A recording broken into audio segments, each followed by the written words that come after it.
इतकं ऑब्झर्वेशन मुंबई उच्च न्यायालयाने केलेलं आहे। या निकालाच्या विरुद्ध स्टे मागावा लागेल। तेच पुरावे जर उच्च न्यायालयात टिकत नसतील, यावरती ते काही जे पोस्टमार्टम व्हायचं असेल ते होईल यथावकाश। आता isakal.com आहे देशातील नंबर 1 ची मराठी न्यूज वेबसाईट। प्रत्येक अपडेटसाठी isakal.com ला नक्की भेट द्या।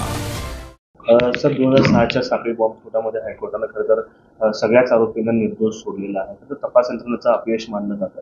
आपण कशा पद्धतीने बघता या प्रकरणाला? सदरचं प्रकरण हे मी मुंबई सत्र न्यायालयात चालवलं नव्हतं किंवा मुंबई उच्च न्यायालयात देखील चालवलं नव्हतं, परंतु ही गोष्ट खरी आहे की 2006 साली मुंबईचा रेल्वे साखळी बॉम्बस्फोट हा एक मोठा भीषण असा दहशतवाद होता। कारण 12 मार्च 1993ला ज्या पद्धतीने मुंबई साखळी बॉम्बस्फोटमध्ये RDX हे वापरण्यात आलं होतं, अत्यंत संहारक असं हे RDX होतं आणि अशाच प्रकारचं RDX या मुंबईच्या साखळी रेल्वे बॉम्बस्फोटात वापरण्यात आलं होतं।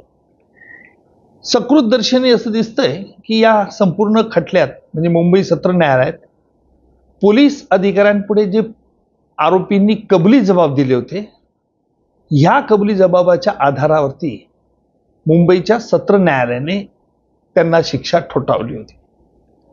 अर्थात हे कबुली जबाब पोटा कायद्याखाली नोंदवण्यात आलेले होते आणि हे कबुली जबाब आणि इतर काही तत्सम जो पुरावा होता, वैज्ञानिक पुरावा, यावरती मुंबई उच्च न्यायालयाने ते अस्वीकार्य मानलं आणि ते विश्वास त्याच्यावरती ठेवता येणार नाही इतकं ऑब्झर्वेशन मुंबई उच्च न्यायालयाने केलेलं आहे।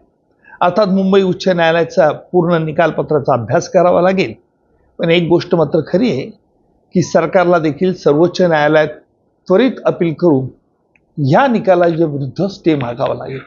कारण मुंबईच्या साखळी बॉम्बस्फोटामध्ये अनेक निरपराध लोक ठार झाले होते, त्यामुळे अशा रीतीने आरोपींची मुक्तता होणं, खटल्यातून त्याच्यामुळे खटल्यातील पुराव्यावरती विश्वास न ठेवणं न्यायालयाने, माझ्या मते ह्या गंभीर गोष्ट आहेत। याकरता शासनाला देखील हे निकालपत्राचं अवलोकन करून त्वरित सर्वोच्च न्यायालयात अपील दाखल करावं लागेल। असं आहे की ज्या पुराव्याच्या आधारावर मुंबईचं सत्र न्यायालय शिक्षा ठोठावतं, तेच पुरावे जर उच्च न्यायालयात टिकत नसतील तर चूक कोणाची आहे? कायद्याचं विश्लेषण करण्यात चूक झाली का तपास यंत्रणेने चुकीचा पुरावा गोळा केला होता? यावरती ते काही जे पोस्टमार्टम व्हायचं असेल ते होईल यथावकाश, परंतु आज मुक्तता होणं, माझ्या मते ही गोष्ट गंभीर आहे आणि मला खात्री आहे की सरकार या बाबतीत सर्वोच्च न्यायालयात अपील त्वरित दाखल करेल। महाराष्ट्रातील सर्व बातम्यांचे विश्वासार्ह व्यासपीठ, सकाळच्या सर्व सोशल मीडिया प्लॅटफॉर्मला लाईक, फॉलो आणि सबस्क्राईब करा। तसंच सर्व नोटिफिकेशनसाठी बेल आयकॉन प्रेस करायला विसरू नका।